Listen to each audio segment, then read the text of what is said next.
Magandang umaga sa lahat. Ngayong umaga ay babasahin natin ang unang Korinto at ang 15 kabanata. Magbabahagi ng salita ay si Pastor Tim.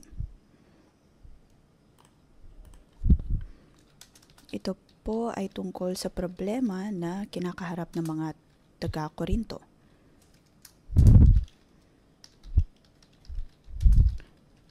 Kanila pong unang nabanggit ang kanilang problema pagdating sa sexual na ugnayan, pagdating sa paghahati-hati ng iglesia, kalayaan at disiplina,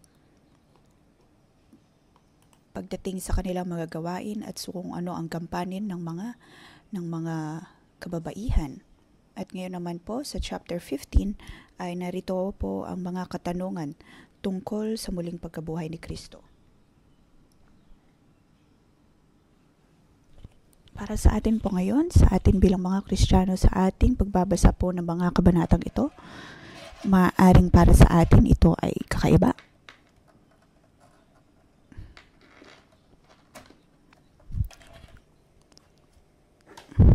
Dahil paniguradong sa atin pong mananampalataya ay alam na po natin na ang Panginoong Hesus ay muling nabuhay at hindi na po dapat ito pagdebatehan. Ngunit balikan po natin ang kasaysayan at ang konteksto ng mga taga-Korinto.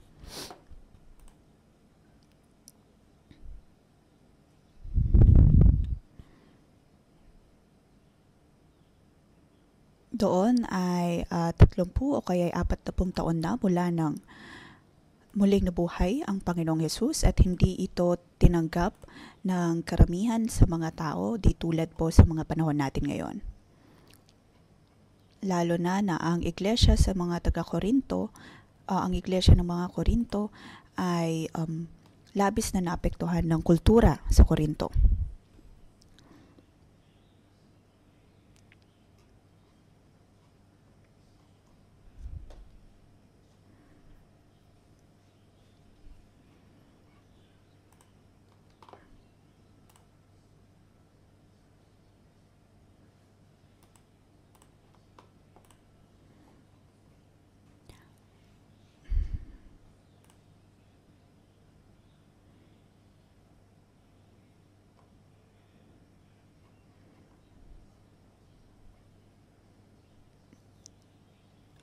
Noon ay pinaniniwalaan nila ng kamatayan ay ang kalayaan din.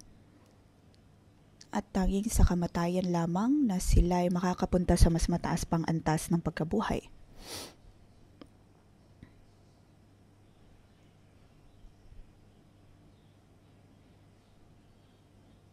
Kaya nang ibinahagi ni Pablo ang tungkol sa muling pagkabuhay,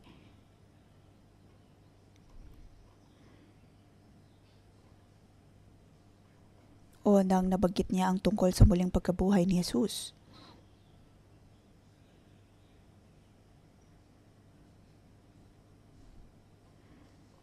ang konseptong ito ay naging dahilan upang hindi magustuhan ng ibang mga mananampalataya ang konseptong ito.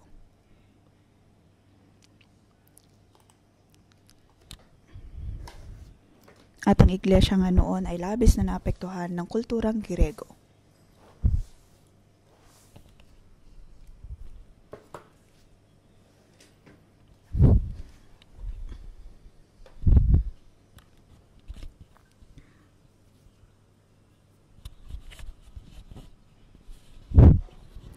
Kaya naman isinulat ni Pablo ang kabanatang ito. At sa mahabang kabanatang ito, narito po ang pag-uudyok ng banal na espiritu, kung saan labis na pinanghahawakan ni Pablo na ang Panginoong Hesus nga ang Kristo na muling nabuhay. Na sa pamamagitan niya na tayo din ay magkakaroon ng muling pagkabuhay.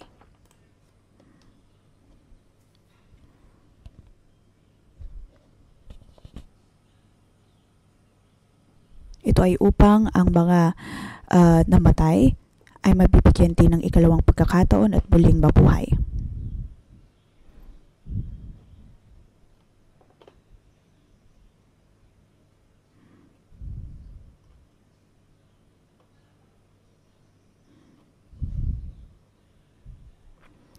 Kaya ito din naman ang pinangahawakan po natin bilang puno ng buhay.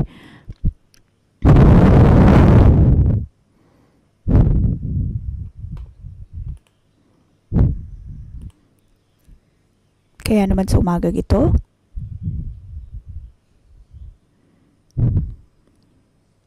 bibigyan po natin ito ng pamagat, katagumpayan, tanggapin ang muling pagkabuhay na nagmumula sa Panginoong Hesus.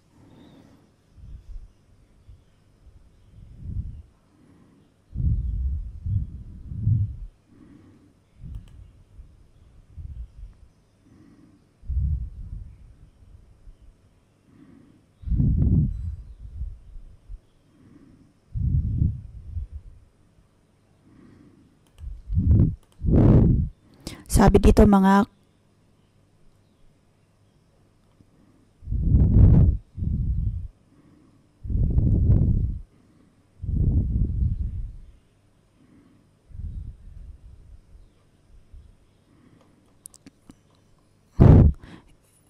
kayong sa mga panahon po natin ngayon ay hindi na po natin pinagdedebatehan kung ang Panginoong Hesus nga ba ay muling nabuhay o hindi. Ngunit ang konsepto ay ang kamatayan o ang katagumpayan sa kabila ng kamatayang ito.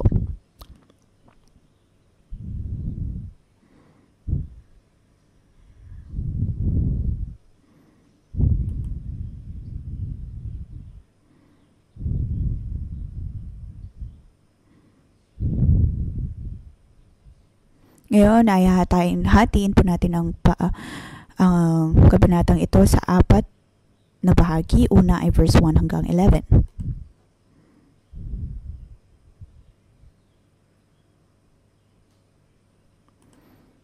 Sabi dito, mga kapatid, ngayon pinapaalala ko sa inyo ang magandang balitang ipinangaral ko sa inyo. Iyan ang magandang balitang inyong tinanggap at naging saligan ng inyong pananampalataya.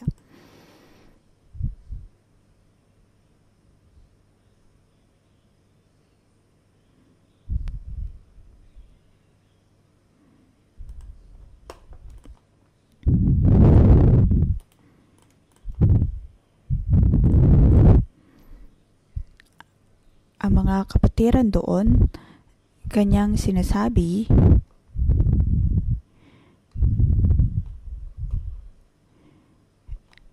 na kanilang ipinapahayag ang ebanghelyo.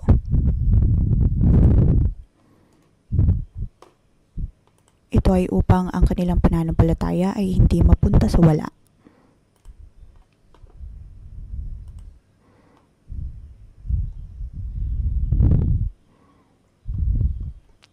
Verse 3 hanggang verse 7. Sapagkat ipinigay ko sa inyo bilang pinakamahalaga sa lahat ang tinanggap ko rin na si Kristo ay namatay dahil sa ating mga kasalanan tulad ng sinasabi sa kasulatan. At siya ay nagpakita kay Pedro at saka sa 12.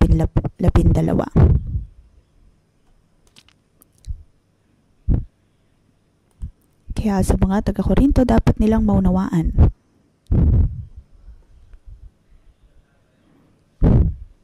Marami sa mga nakakita nito ng muling pagkabuhay ni Kristo ay buhay pa ng mga panahon na iyon.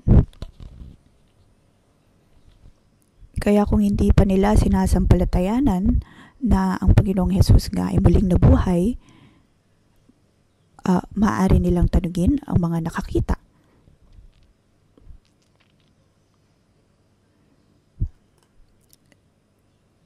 Sinabi dito na siya ay nagpakita kay Santiago at pagkatapos ay sa lahat ng mga apostol.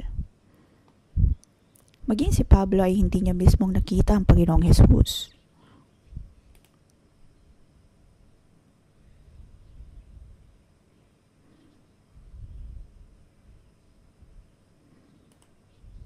At tulad nga po ng ipinahayag nitong Sunday,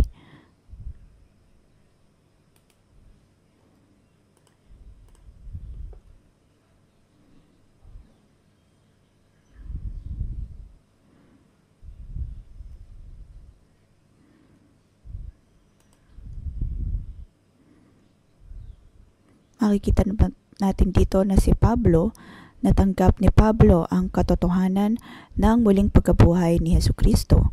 At para sa kanya, ito ay napakalaking biyaya. Siya ay labis na nagpapasalamat na naunawaan niya at natanggap ang katotohanan ito.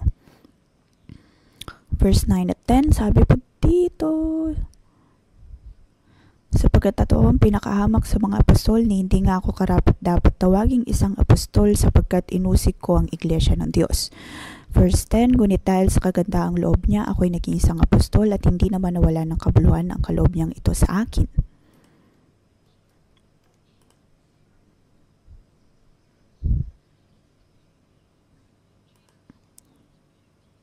Nilapastangan ko ang mga Kristiyano at ang Ebanghelyo, ngunit naritong tinanggap pa rin ako ng Diyos at muling binigyan ng bagong buhay.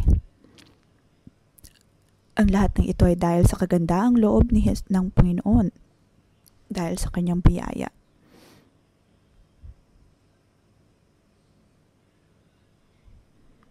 Kaya naman para kay Pedro at Pablo, sila ay binigyan ng biyaya ng Diyos. Ngunit mapapansin natin na kay Pablo ay mayroong labis-labis na kagandahang loob. At masasabi po natin na napakalawak ng pag-ibig at pagbiyaya ng Diyos.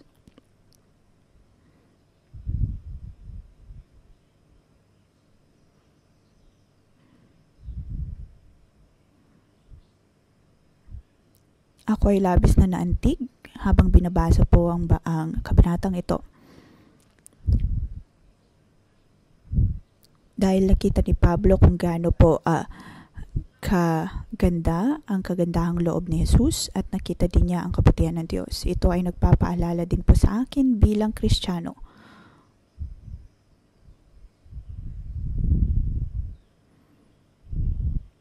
O kaya ay para sa marami sa atin,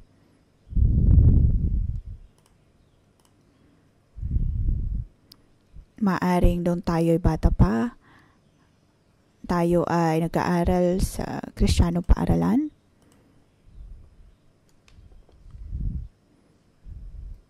At ramdam ko na sa mga kabanatang ito, makikita po natin na maraming aspeto ng ating buhay na kung tutusin na hindi tayo karapat-dapat sa biyaya ng Diyos. Biyaya maging sa pagtanggap ng kanyang ebanghelyo. Ngunit ngayon ay ipinapasa ng Diyos sa atin sa pamamagitan ng kanyang biyaya ang ebanghelyo na ito. Iyon po ba ay kung kaya din nating mabuhay ng may pasasalamat at kagalakan dahil sa kabutihan ng Diyos. Ngayon ay pinapaalala po ng Diyos ang bawat isa po sa atin. Dapat po natin makita kung paano natin natanggap ang biyayang ito ng Diyos. At nandito na po si Pastor Joshua.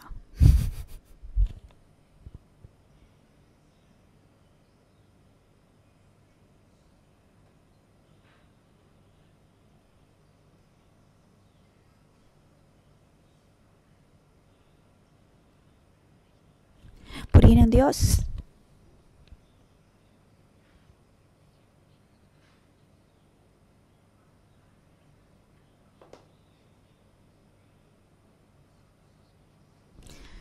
Tulad ng naibahagi ni Tim, si Pablo ay nakatanggap ng napaka-espesyal na kagandaang loob. Ngunit dahil din sa espesyal na biyaya na kanyang natanggap, siya din ay humarap sa kakaibang pagsubok. Dahil maraming mga tao ang nagabol para sa kanyang buhay.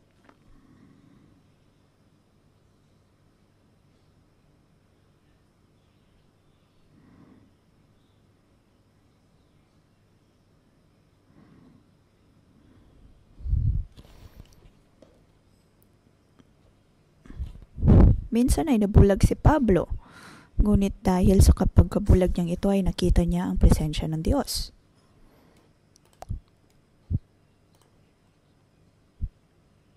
Nakita ni Pablo ang presensya ng Diyos. Pagkatapos siya ay kinausap ng Diyos, bakit niya siya pinahihirapan?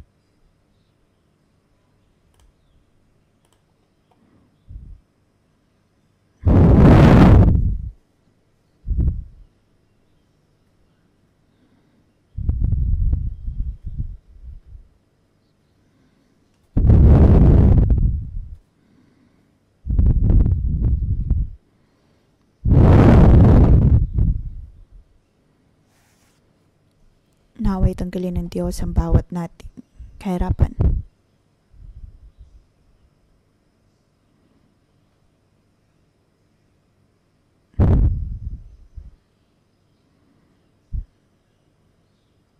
Habang dumadami po ang pahayag na ating natatanggap, ay ganun din po na haharap din po tayo sa maraming mga persekusyon.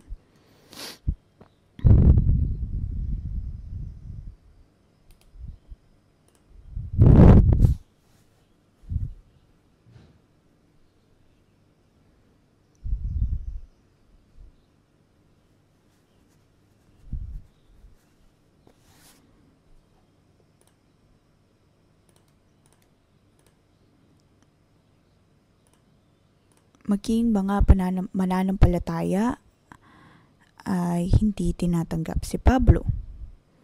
At sa pagbabalik po natin sa unang Korinto, kanila po inaayawan si Pablo.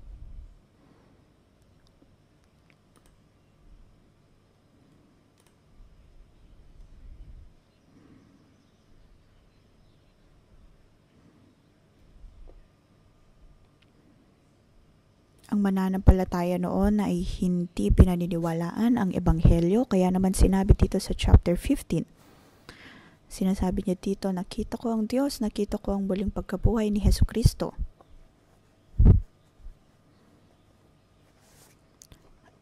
Ako ay may espesyal na biyayang natanggap dahil ako ay espesyal na pinili ng Diyos. At mayroon siyang espesyal na pahayag sa Kanya.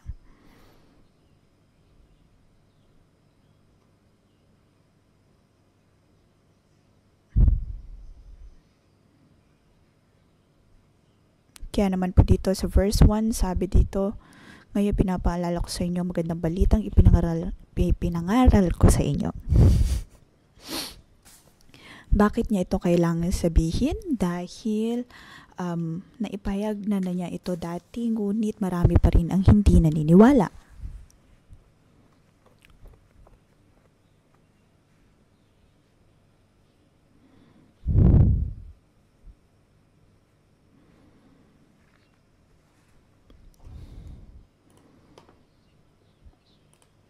Sa paghahayag ng banal na Espiritu sa atin,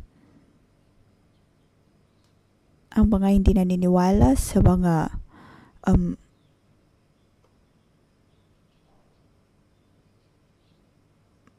bagay na ito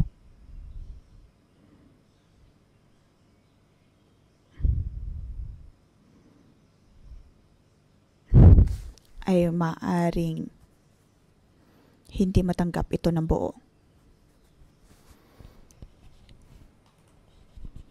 Ngayon sa atin pong pagtatanim ng puno ng buhay ng iglesia, binigay po ng Diyos ang pahayag na ito. Ngunit may mga ilan na hindi po naunawaan ang konseptong ito.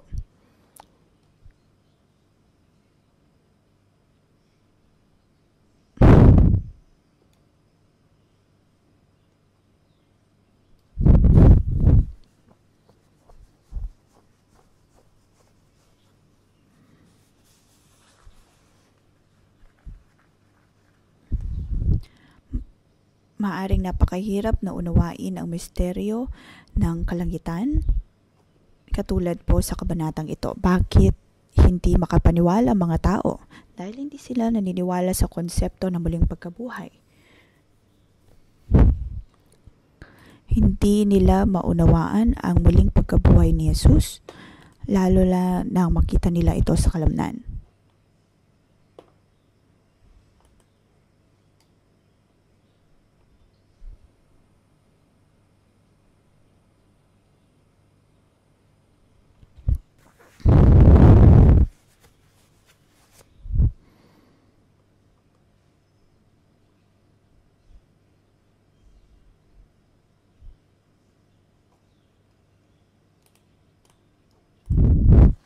Dito ay inayawan nila ang konsepto na si Jesus ay muling nabuhay.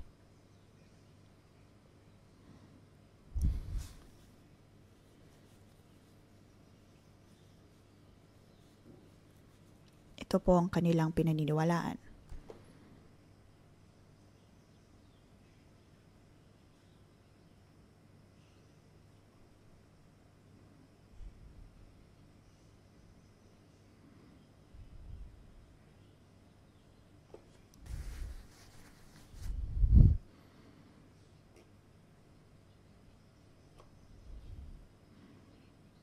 Dito po ay mayroong 15 mga bersikulo.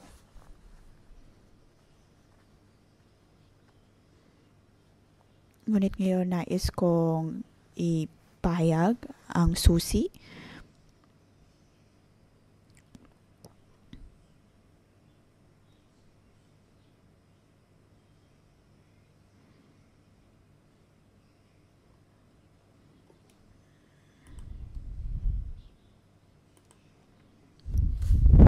Nais ni Pablo na ipahayag ang kanyang mga salita, kaya sa pagtanggap po natin ang katotohanan ito,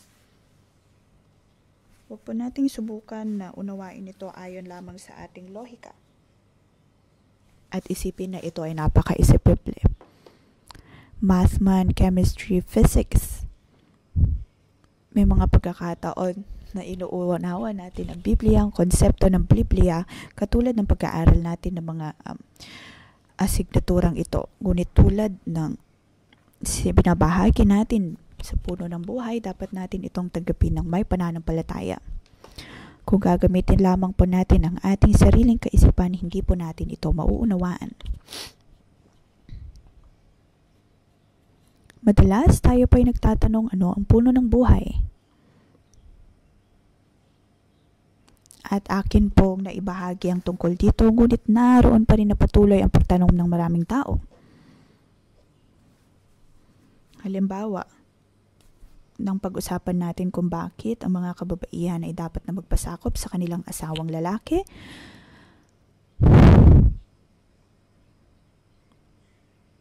sa original na teksto, sa English, iyon po ay to arrange, to be arranged under.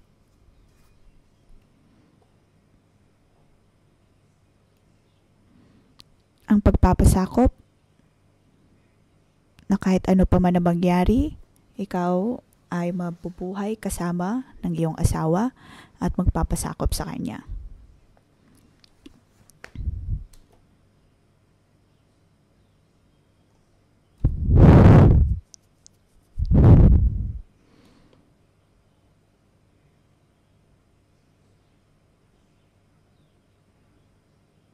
Maaari may mga pagkakataon na hindi po natin to pinaniniwalaan.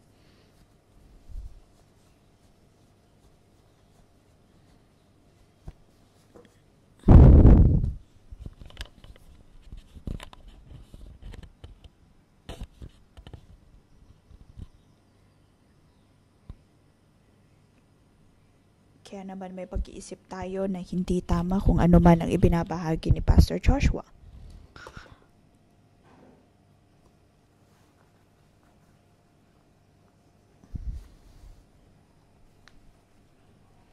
Sa Chinese community ay mayroon pa tayong tradisyon na kung saan kung ikaw ay naikasal sa isang tao, ikaw ay dapat na manatiling kasama niya kahit saan man sila magpunta.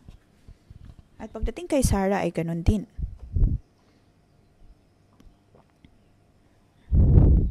May mga pagkakataon man na hindi 100% siyang nakinig kay Abraham, ngunit pagdating sa direksyon ng buhay, pagdating sa paglilingkod sa Diyos,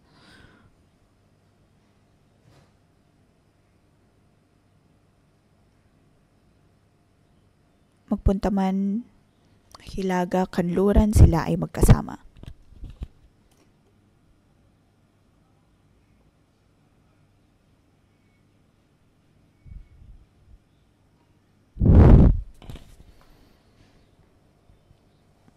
At doon ay nabanggit ni Hannah na iyon nga ang direksyon ng buhay.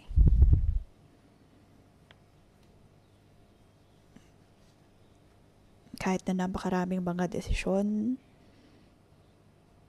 sa pamilya ay kanilang ginawa na magkasama.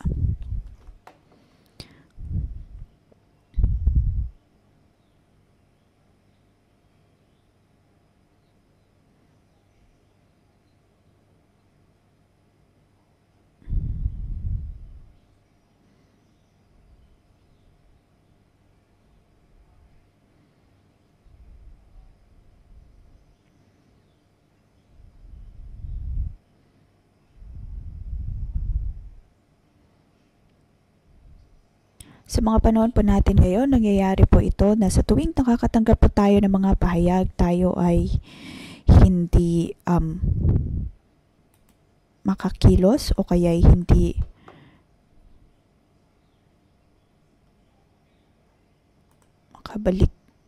makasunod ng tama.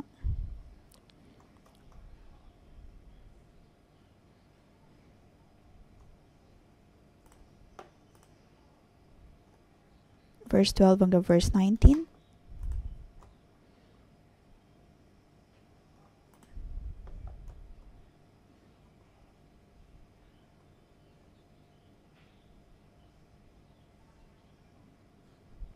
Ito po ay muling pagkabuhay ni Kristo at para po sa atin ito ay bagay na hindi dapat paghiwalayin, konsepto na hindi dapat paghiwa-hiwalayin. Sa verse 12, ngayon kung ipinapangaral namin si Kristo ay muling nabuhay, bakit sinasabi ng ilan sa inyo na hindi bubuhayin muli ang mga patay? Kung totoo yun, lilitaw na hindi muling binuhay si Kristo. Ito ay nabanggit muling pagkabuhay ng katawan. Na makikita po natin hanggang verse 19.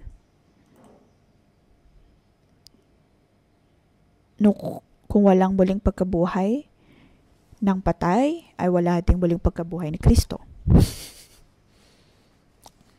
Dito ay kanyang pinapaliwanag na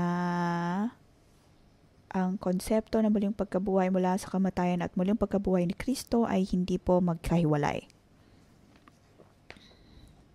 Tapos sa verse 15,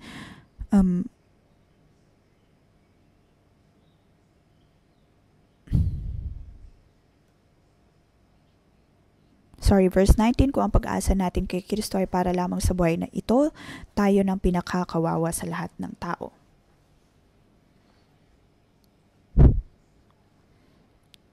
Pagkat ang muling pagkabuhay ni Kristo at ng kanyang mga mananampalataya ay hindi rin po hiwalay na konsepto.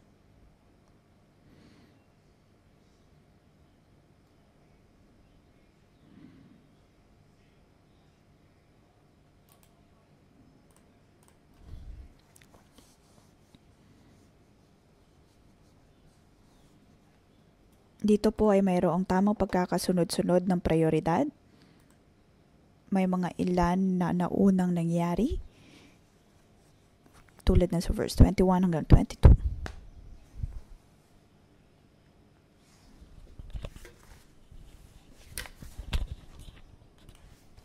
Verse 20, ngunit sa katunayan si Kristo ay muling binuhay at ito'y katibayan na muling ang bubuhayin ang mga patay. Ang Panginoong Hesus ay ang unang bunga. At ang muling pagkabuhay ng kanyang katawan ay unang bunga din. Ibig sabihin, siya ang unang bunga na nabuhay sa ganitong paraan. Muling nabuhay sa ganitong paraan.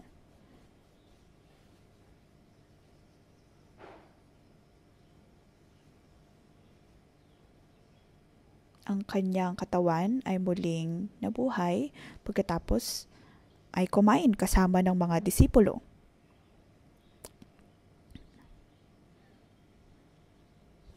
Kaya ang muling pagkabuhay na ito ay hindi lamang ayon sa Espiritu, kundi muling pagkabuhay din ayon sa kalamnan.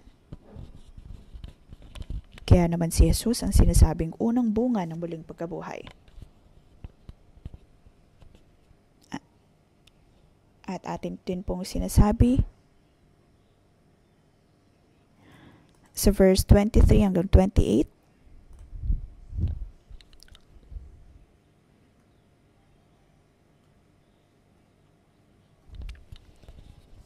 ang muling pagkabuhay ni Kristo at ang muling pagkabuhay ng mga pananampalataya, doon po ay mayroong magkaibang panahon at magkaibang prioridad.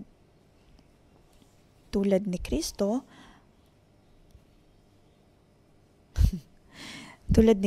siya ay namatay, muling nabuhay, at ang kanyang katawan ay muling nagpakita. Ngunit pagdating sa mga mananampalataya, maaaring tayo ay mamatay At ang ating muling pagkabuhay at muling pagkabuhay maging ng ating kalamnan ay mangyayari sa Espiritu. At iyon ay mangyayari sa huling mga araw.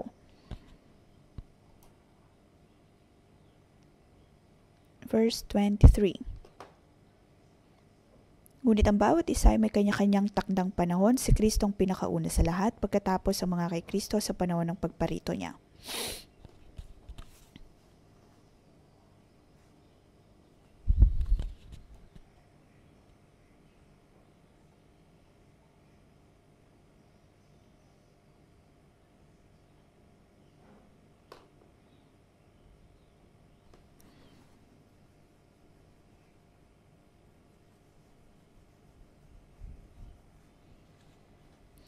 Verse 24, at darating ang wakas kapag naibigay na ni Kristo ang kaharian sa Diyos sa mga pagkatapos niya malupig ang lahat ng paghahari, pagmamahalaan at kapangyarihan. Sapagkat si Kristo ay dapat maghari hanggang sa malupig niya at lubusang mapasuko ang kanyang mga kaaway. Ito ay nabanggit po ang tungkol sa pangwalang hanggan.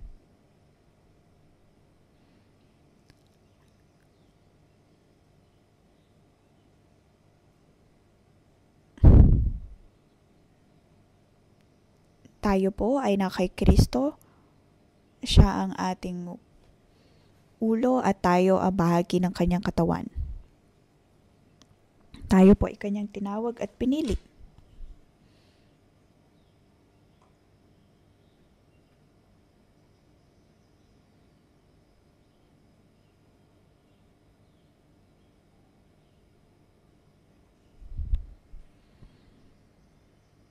Sa atin pong mga gawain, lahat po tayo ay gumagawa ng komunyon o kay laging dumadalo ng mga gawain. At sinasabi po sa Biblia na ang ating pagpunta sa gawain ay isa pong uri ng pamamahinga.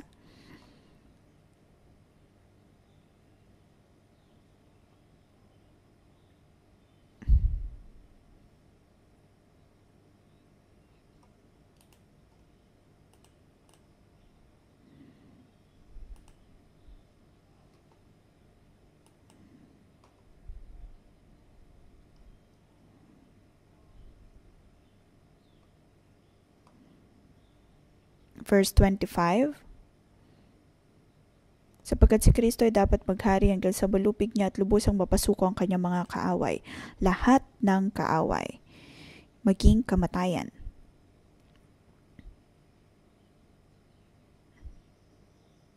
ay kanyang mapapasakop. Kamatayan ang huling kaaway.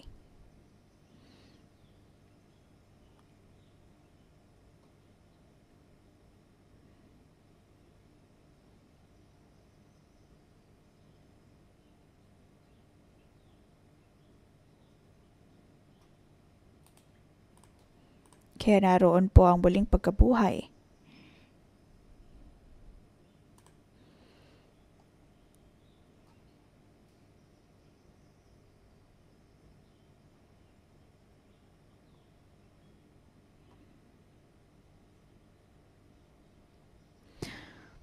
Sinabi niya dito na ang lahat ay mapapasuko ng Panginoong Hesus.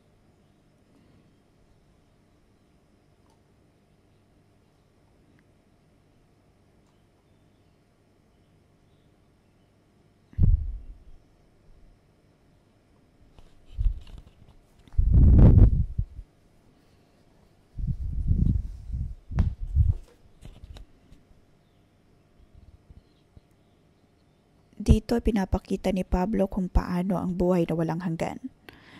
Kung saan ang Panginoong Hesus o ang Diyos ay maghahari sa lahat.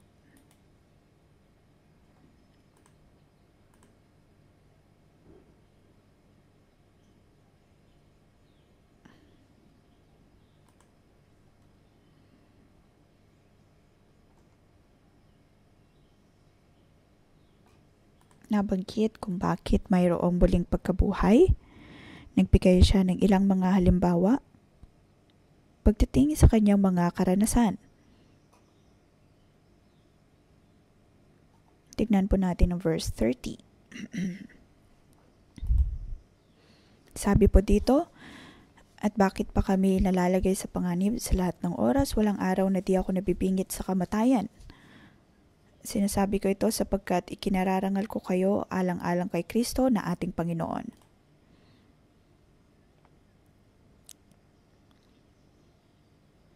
Dito sinasabi ni Pablo na wag nilang lokohin ang kanilang mga sarili.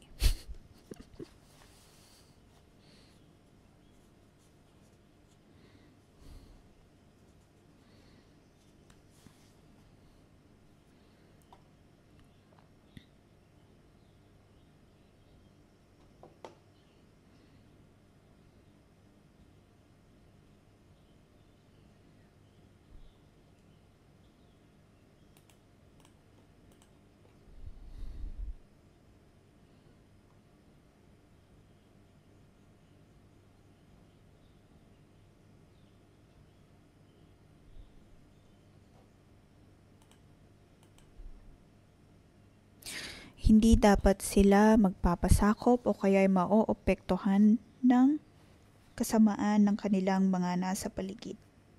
Bagkus ay manatili sa pananampalataya at sa kung ano man ang tinuturo ni Pablo.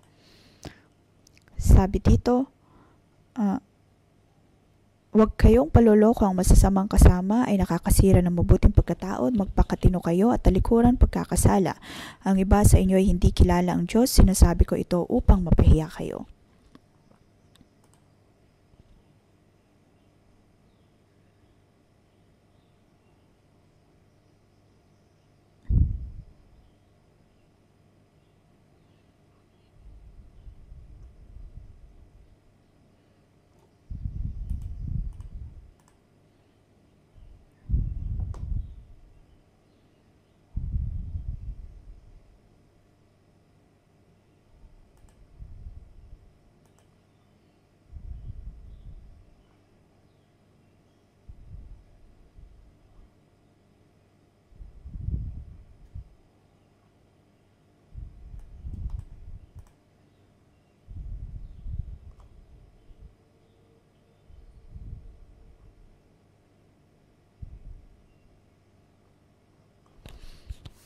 Sa verse 29 ay napakahirap na bersikulo na ipaliwanag.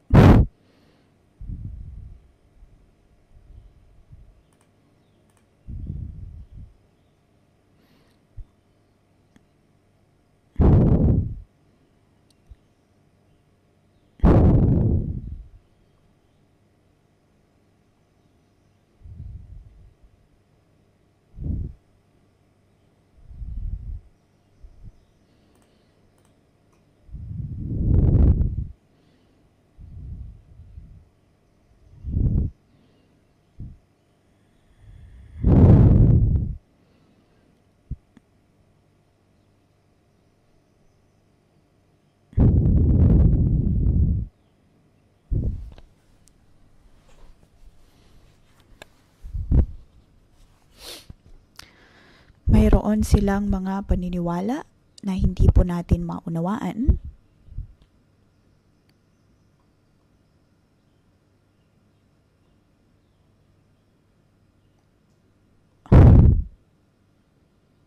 Ngunit sa kabuuan, ang pinapaliwanag ni Pablo dito ay ang muling pagkabuhay. Kanyang ipinapaliwanag na mayroong muling pagkabuhay.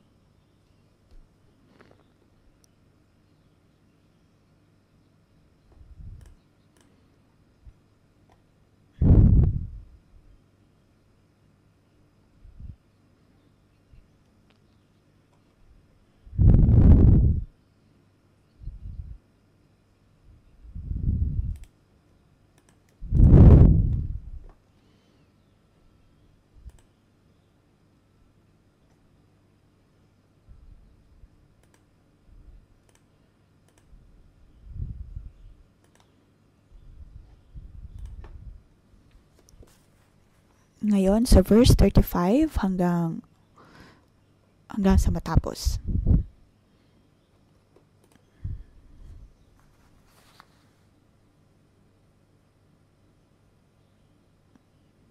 Doon po ay sinasabi na kung sino mang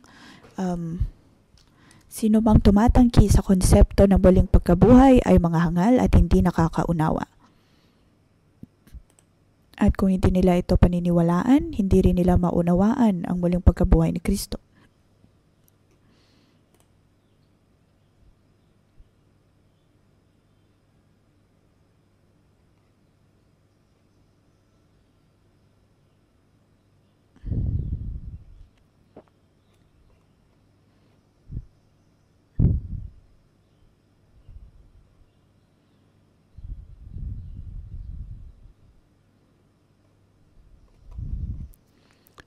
Sa verse 42,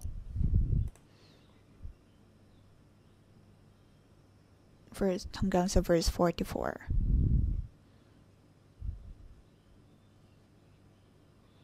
Verse 35 hanggang 41 ay tungkol naman po sa metapora pagdating sa muling pagkabuhay.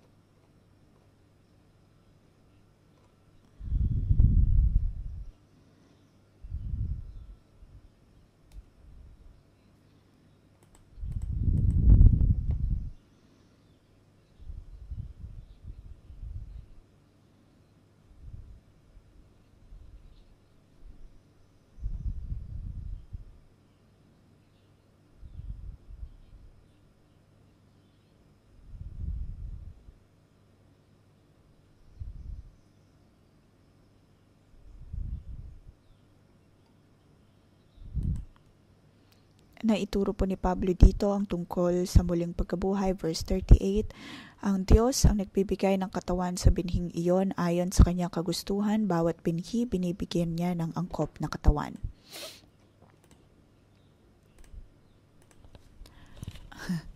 Ang mga tao may ibang uri ng kalamnan, ganoon din ang mga isda, ang mga hayop, pati ang ibang mga bagay.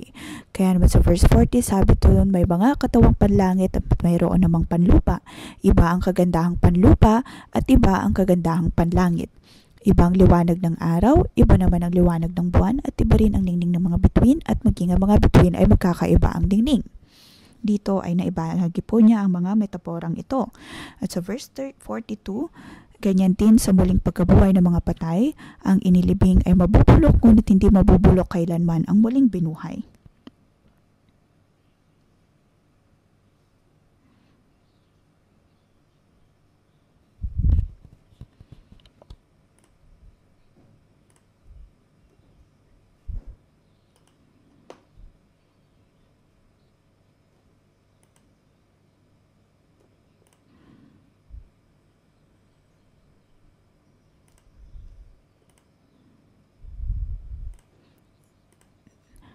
Dito ay itinuturo po ni Pablo ang katotohanan.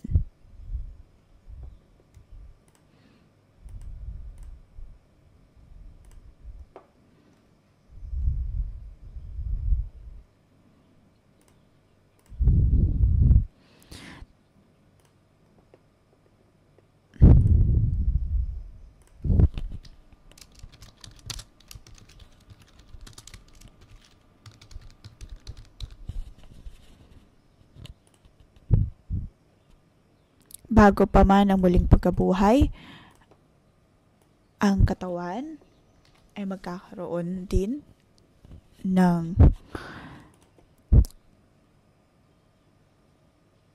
ang pagkabulok, ngunit hindi ito mabubulok kailanman, lalo na kung itong muling mabibigyang panibagong buhay.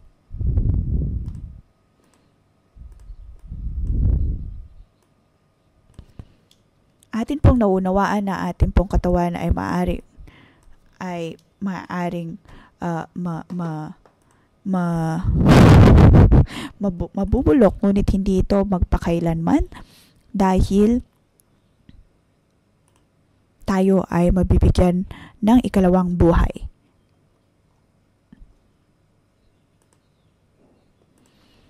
Dahil maraming mga tao ang napapaisip ano na lang ang magiging itsura nila kung sila ay muling mabubuhay. Sila ay nagtataka at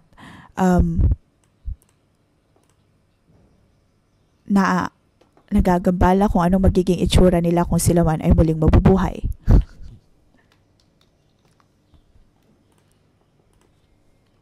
Ngunit ang atin pong muling pagkabuhay ay maganda dahil ito ay ayon sa Espiritu at ayon sa kapangyarihan ng Diyos.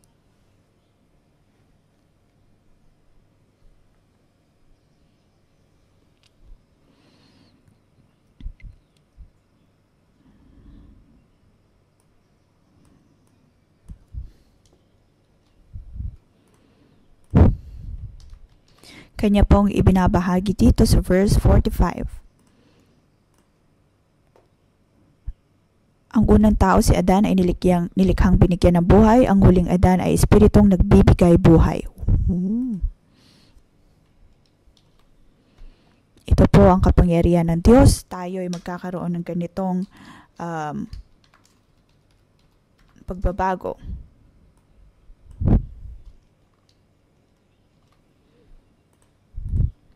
Ito ay dahil sa kapangyarihan ng Diyos.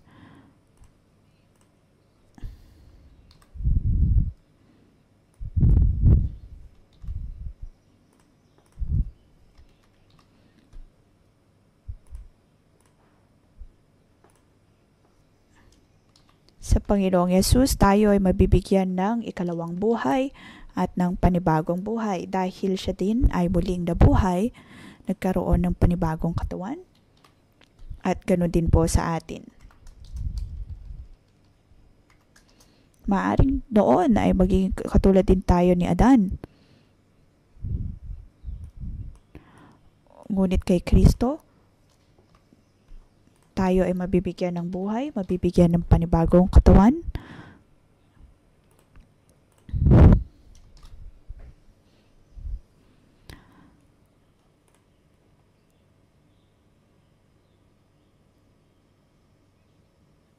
Kaya naman po ang ating kinabukasan ay magiging ibang-iba.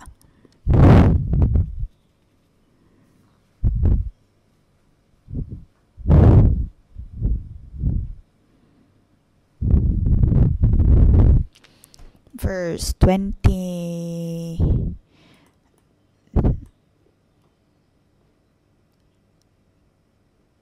Sabi po dito, kung paanong tayo naging katulad ng taong nagmula sa lupa, matutulad din tayo sa taong nanggaling sa langit. Ibig sabihin, ang muling nabuhay na tayo, muling nabuhay na katawan natin, muling nabuhay na espiritu ay magiging ibang-iba. Ito ay higit pa po sa ating inaasahan, higit pa po sa ating imahinasyon. Totoo na mayroong discontinuity, ngunit katulad ng kung paanong ang isang buto ay mananatili sa lupa, ngunit ito ay sisibol din at magkakaroon ng panibagong bunga.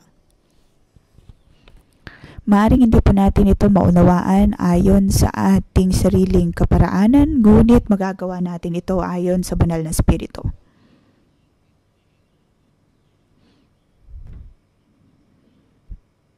Ayon sa kapangyarihan ng Diyos, ito po ay posible.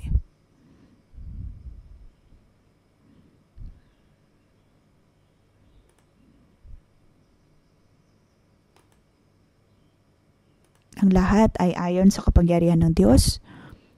Noon, maaaring tayo ay makamundo, ngunit dahil tayo na ay nadala kay Kristo, tayo ay nadala kay Kristo, tayo ay nabigyang buhay. Kahit na tayo mamamatay, tayo ay muling mabibigyan ng panibagong buhay.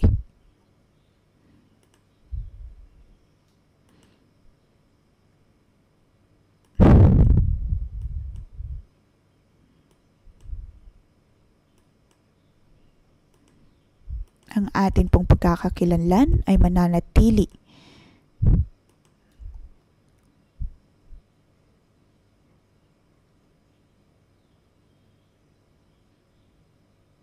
At sa verse 50, 57, 58,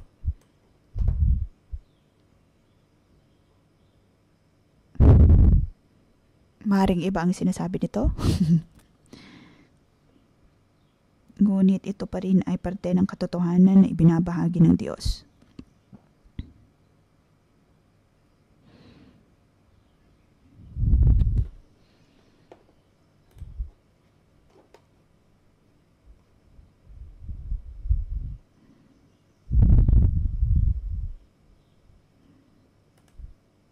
Mayroong pagpapatuloy sa muling pagbuhay ng ating mga katawan.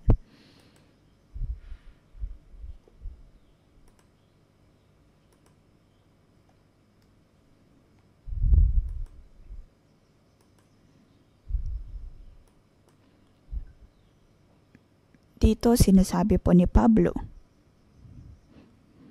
dapat po natin itong pag-isipan.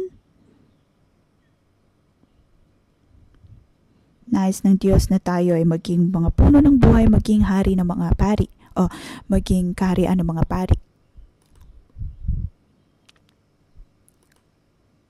Ngunit paano po tayo makakaayon sa kahariang ito ng Diyos? Sabi sa verse 50, itong ibig kong sabihin, mga kapatid, ang binubuo ng laman at dugo ay hindi maaaring makabahagi sa kaharian ng Diyos, at ang katawang nasisira ay hindi maaaring magmana ng hindi nasisira. Tulad ng aking binabahagi noon, tayo po ay kaharian ng mga pari at atin pong dadalhin ang lahat sa paanan ng Diyos. Tayo ay na kay Kristo at dinadala ni Kristo ang lahat.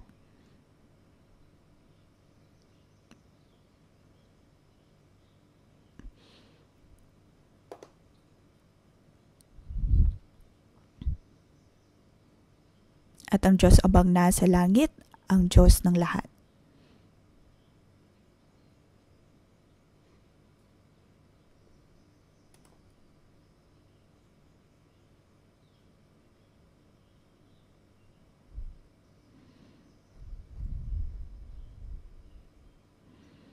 Ang kaharian ng Diyos ay hindi kailanman mabubulok. Maaring sa panahon natin ngayon tayo ay mabubulok kung tayo ay makaharap ng kamatayan. Ngunit sa muling pagkabuhay at sa piling ng Diyos, tayo ay mabibigyan ng panibagong buhay. Ang ating katawang nabubulok ay mapapalitan ng hindi nabubulok, at ang katawang namamatay ay mapapalitan ng katawang hindi namamatay.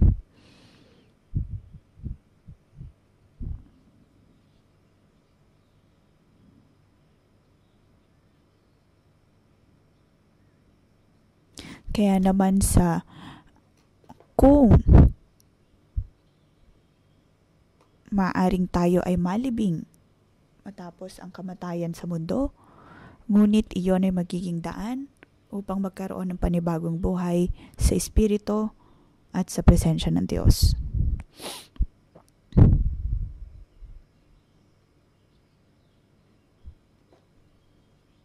Magkaroon po ng panibagong buhay. Sabi sa verse 52, sa isang kitasap mata kasabay ng uling pag-ihip ng trumpeta. Sa pagtunog ng trumpeta, ang mga patay ay muling bubuhayin at di na muling mamamatay, babaguhin tayong lahat.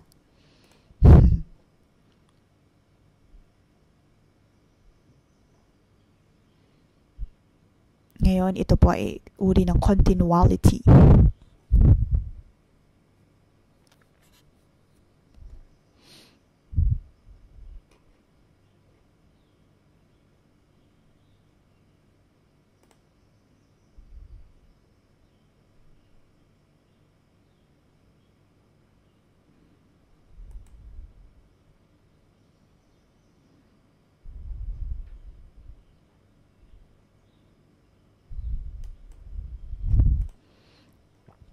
May pag-iisip po tayo na mayroong lamang earthly form at heavenly form.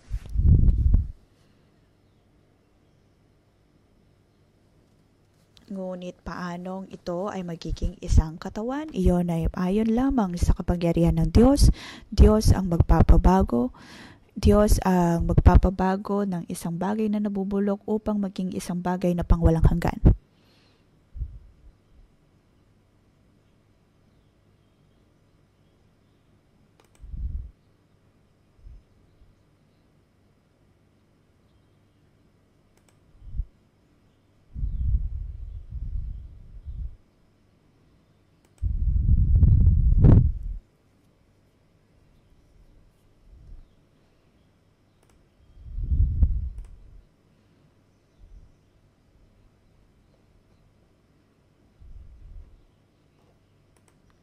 tayo po ay papasok sa isang panibagong, sa isang napakagandang pagbabago.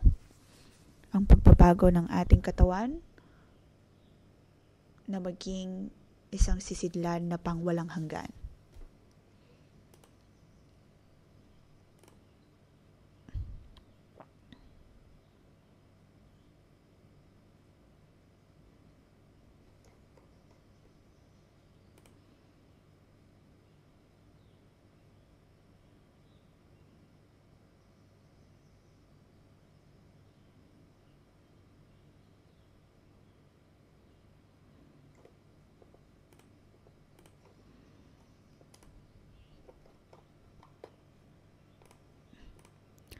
Si Pablo ay naritong ipinoproklama na napagtagumpayan na ni Kristo ang kamatayan. Nasa ano kamatayan ng iyong tagumpay? Nasa ano kamatayan ng iyong kamandag? Magpasalamat tayo sa Diyos na nagbibigay sa atin ng tagumpay sa pamamagitan ng ating Panginoong Hesus Kristo. Dito ay sinasabi po,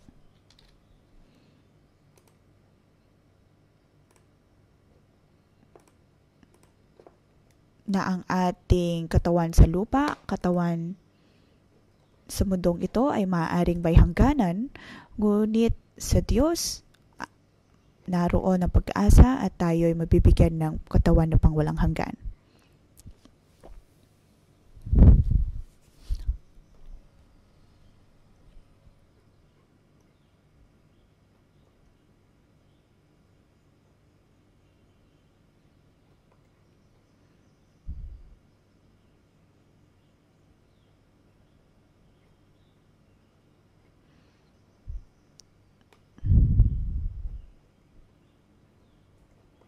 Ang lahat ay dahil sa kapangyarihan ng Diyos.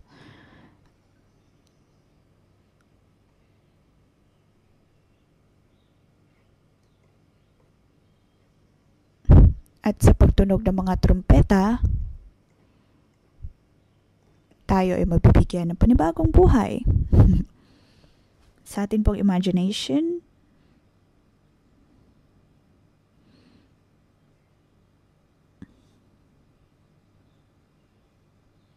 sa Hong Kong ay mayroon po silang tinatawag na incineration. Pagkatapos iyon ay ilalagay sa isang sisidlan, mga abo. Kung ganoon, kung abo na sila nung namatay, maaring hindi po natin maunawaan kung paano sila mabibigyang buhay muli o kaya mabibigyang katawan. Ibig sabihin ba nito muling magbubukas ang sisidlan na iyon na puno ng abo, ng tao?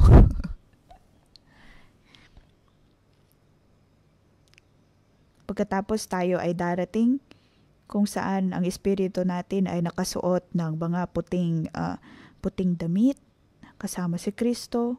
Pagkatapos ang mga abo na iyon ay lilitaw din. Pagkatapos ay sisiklab o kaya ay maghahalo sa ating espiritu. O kaya naman kung ang ating mga abo ay naitapon sa dagat,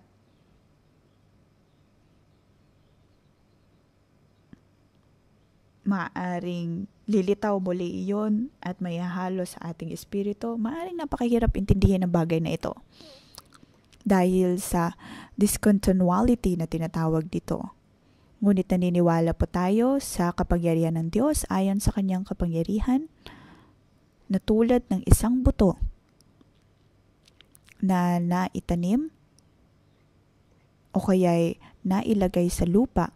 Dadating ang araw na ito ay sisibol at magkakaroon ng panibagong hitsura. Kailangan lamang po nating ilagay ang ating pananampalataya sa katotohanan ito.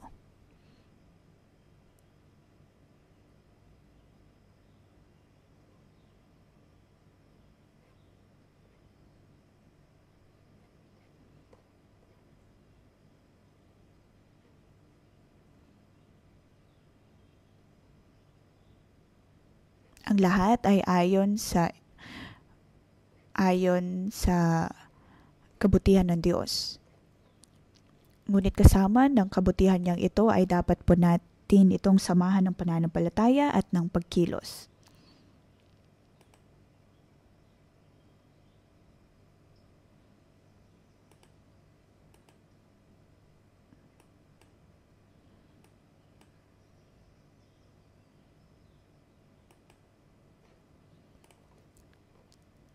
lahat ay ayon sa kapangyarihan ng Diyos, pagkilos din ng banal na Espiritu. Kaya dapat lamang po tayong manampalataya sa Panginoon at higit na maunawaan ang tungkol sa pagiging puno ng buhay.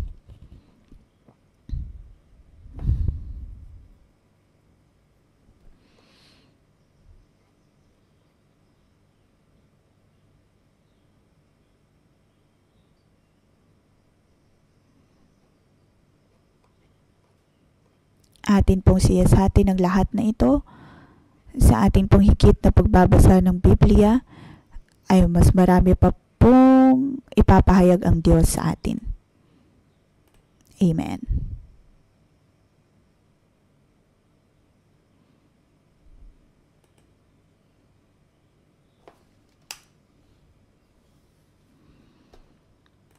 Ngayon ay tatawagin po natin ang ating po mga kapatiran na sasama sa prayer walk. Atin po silang ipapanalangin.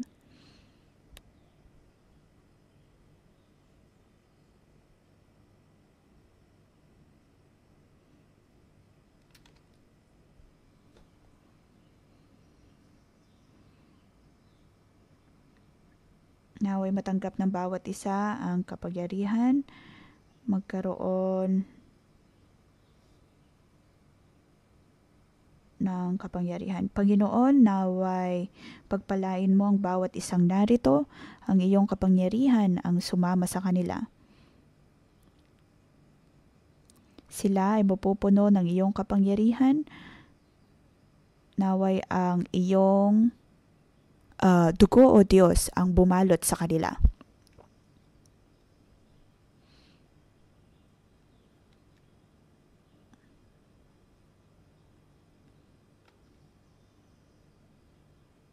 Panginoon, samahan mo sila, naway magkaroon sila ng pagkakaisa. Sa ngalan ng Panginoong Hesus, kayo ay aking pinagpapala.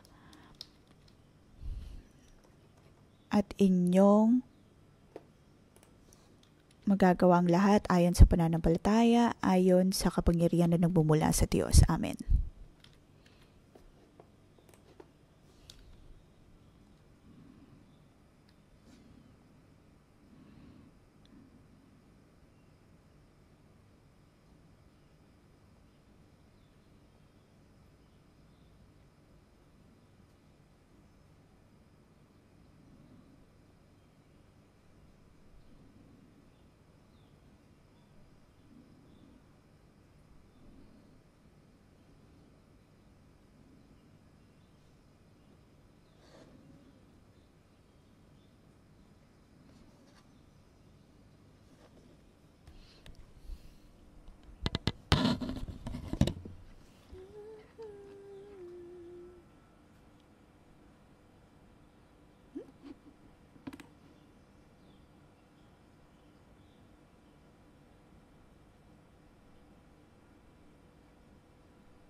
Tayo po ay magpasalamat sa Diyos dahil sa muling pagkabuhay na atin pong natanggap.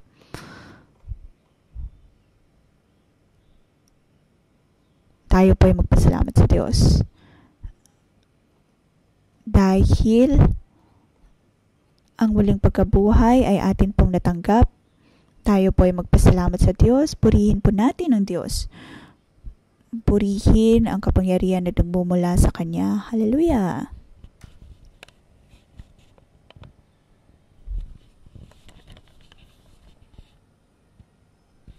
Panginoon, pinupuri ka namin at pinapasalamatan dahil ikaw ang pumupuno sa bawat isa sa amin. Dahil sa iyo, O Diyos, hindi na kami mga patay, bagkus ay puno ng kapangyarihan, puno ng iyong habag at biyaya. Panginoon, ako ay nagpapasalamat sa iyo sa iyong pagbibigay sa amin ng panibagong buhay katulad ni Pablo. Kami ay maaaring magbago.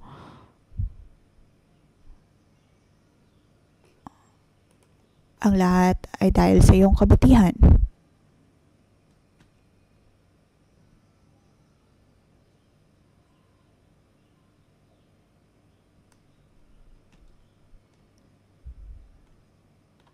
Marami pong naisulat si Pablo.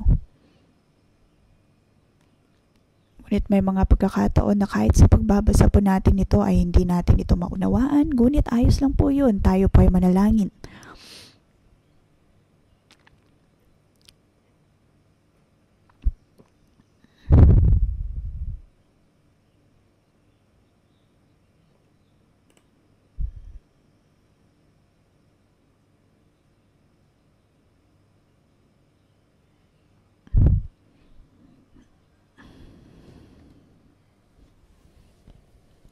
Bawat araw ay tinutulungan po tayo ng Diyos.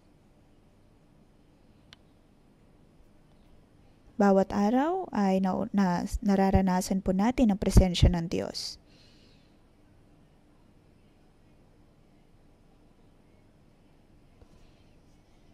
Ngayon ay binahagi po ni Pastor Joshua ang katotohanan ng puno ng buhay sa atin.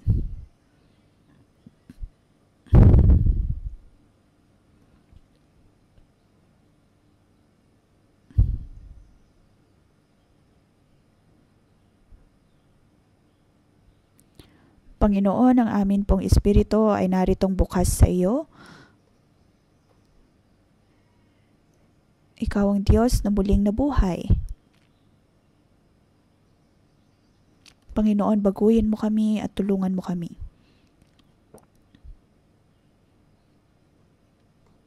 Tulungan mo kami, O Diyos, na makapasok sa iyong espiritu, makapasok sa iyong katotohanan.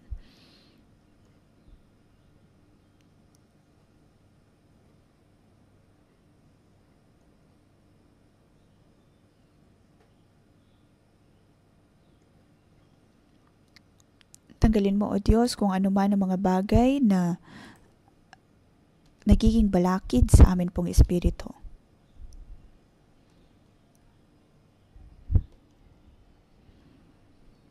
Sabihin mo sa Diyos, Panginoon, nais kong matanggap ang katotohanan ito, nais kong matanggap ang biyaya mo.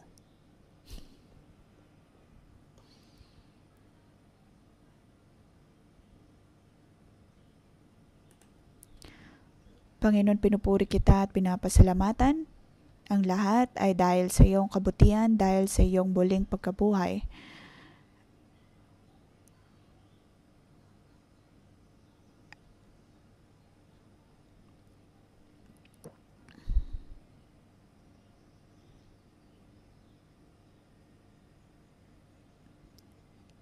Panginoon, tulungan mo kami. Naway ang banal na espiritu ay maging katulungan namin sa pag-unawa ng puno ng buhay at kami man din ay maging puno ng buhay.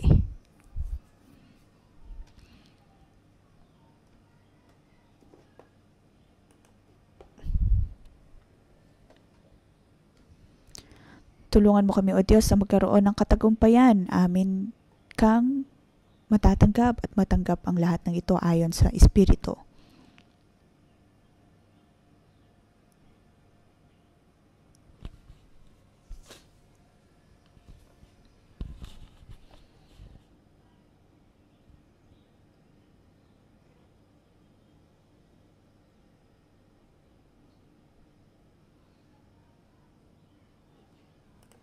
Panginoon, ayon sa iyong pangalan, aming pinoproklama.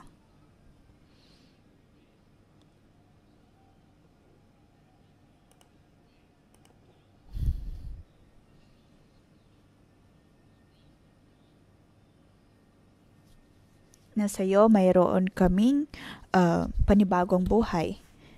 Ayon sa banal na espiritu, sa aming pagsunod sa iyo, O Diyos, magkakaroon kami ng kapangyarihan. Kami ay makakatanggap ng kalakasan. Hindi kami magkakaroon hindi kami mawawalan ng dangal, bagkus kami ay konektado sa iyo.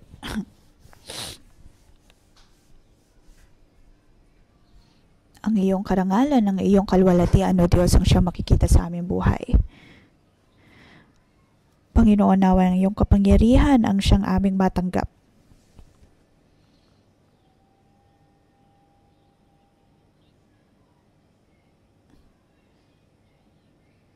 Panginoon, nais namin na manatili sa iyo.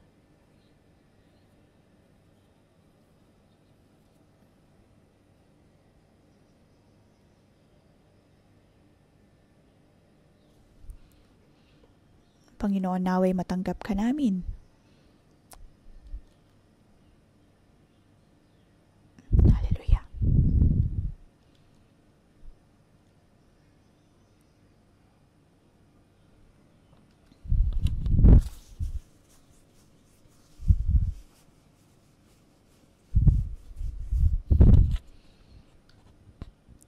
Panginoon, kami ay nasa iyo. Ikaw ang aming Diyos na muling nabuhay. Ang lahat ng nabubulok, lahat ng ayon sa kasalanan, kadiliman, ay matatalo dahil sa iyong kapangyarihan at muling magbibigyang buhay dahil sa iyo. Panginoon, narito kaming dumudulog sa iyo.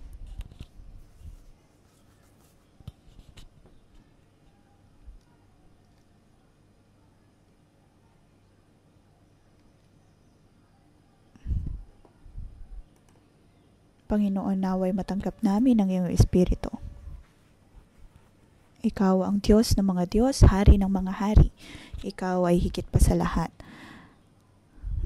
Ang lahat ay dahil lamang sa iyo. Naway ang Espiritu namin, O Diyos, ay maging bukas sa iyong mga salita.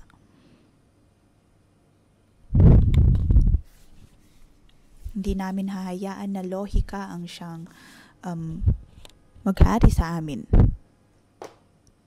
Bagkus ay ikaw ang maghahari sa amin pong mga buhay, sa amin pong mga espiritu. Tulungan mo kami, O Diyos, na tanggapin ang katotohanan ito. Amen.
Verse 50, ang binubuo ng laman at dugo ay hindi maaaring makabahagi sa karin ng Diyos at ang katawang nasisira ay hindi maaaring magmana ng hindi nasisira.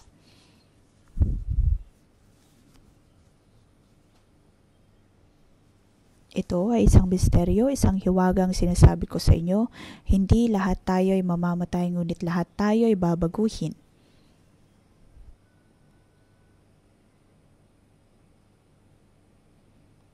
Sa atin pong katawan, sa isang sandali, sa isang kisap mata kasabay ng huling pag-ihip ng trumpeta, sapagkat sa pagtunog ng trumpeta ang mga patay ay muling bubuhayin at di na muling mamamatay. Babaguhin tayong lahat. Ang ating katawang nabubulok ay mapapalitan ng hindi nabubulok at ang katawang namamatay ay mapapalitan ng katawang hindi namamatay.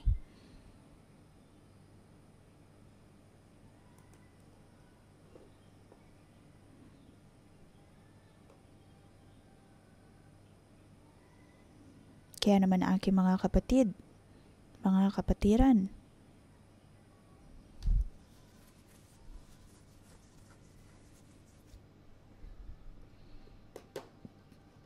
tayo po ay magpasakop sa kapangyarihan ng Diyos. Atin pong ipikit ang ating mga mata sa banal na Espiritu. Ang banal na Espiritu ang siyang mangunguna po sa atin.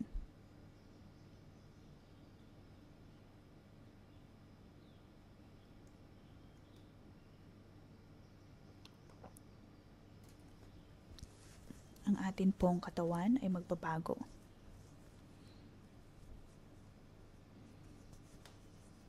Maaring sa kasalukuyan ay mayroon po tayong katawan na mabubulok,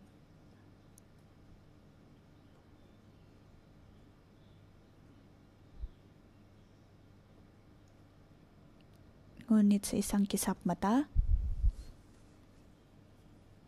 tayo po ay mapapabago sa pagbabalik ni Jesus ngayon.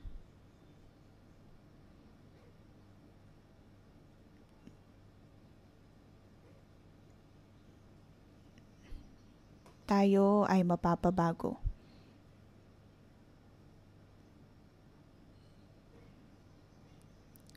Maging sa ating pagtulog, tayo ay magkakaroon ng pagbabago.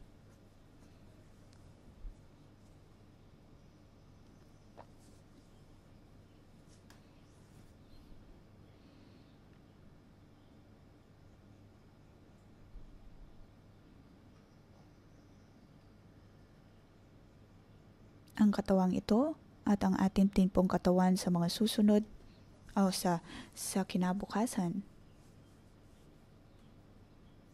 ay mag-iiba.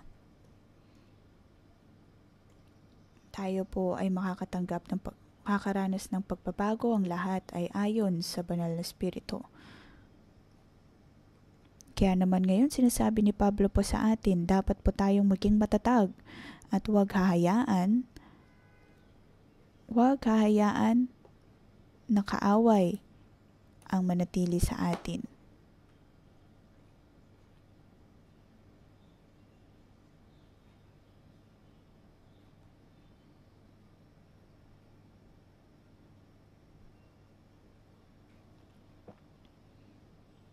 At para sa mga umaatake po sa atin, hindi po natin sila dapat nasamahan.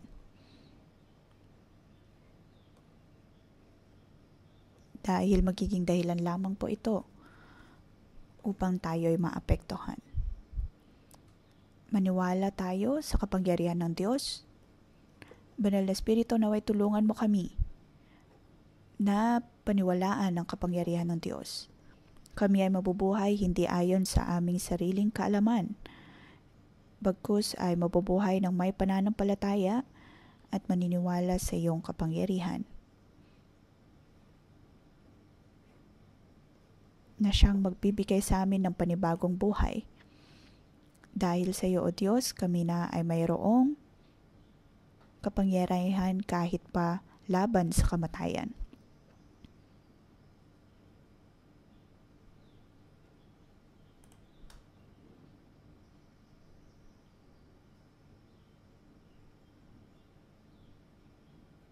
Ngayon, ito po ang ating pagkakataon upang gawin ang kalooban ng Diyos. Naway hindi tayo patitinag sa iba. Banal na Espiritu, naway lagay mo ang iyong katotohanan sa amin pong mga buhay, upang kami ay magkaroon ng kapangyarihan na mapagtagumpayan maging ang mga tao o mga bagay na nais magpatinag sa amin. Panginoon, sa iyo kami ay mapapabago.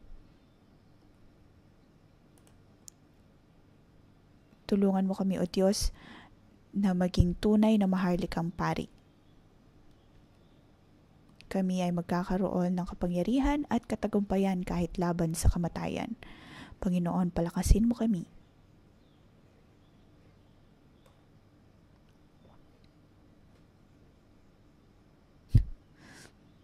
Banal na Espiritu, naway palakasan mo ang bawat isa sa amin.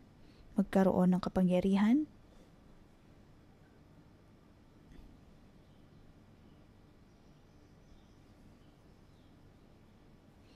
kami ay iyong tinutulungan upang makaranas ng pagbabago.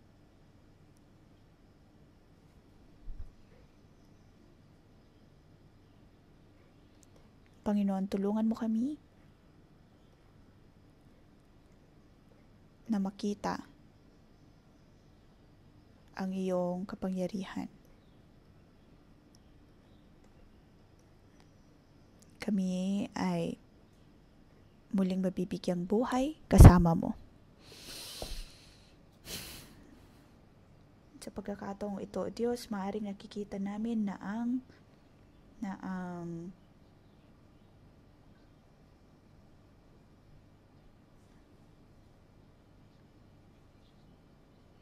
iyong kapangyarihan magbibigay ng kapangyarihan din sa amin.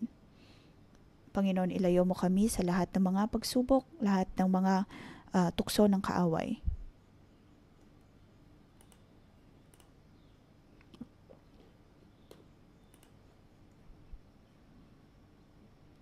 Panginoon, lahat ay dahil sa iyong kabutihan. Ito ang aming panalangin. Ito po ang aming panalangin bilang mga pari, bilang mga puno ng buhay.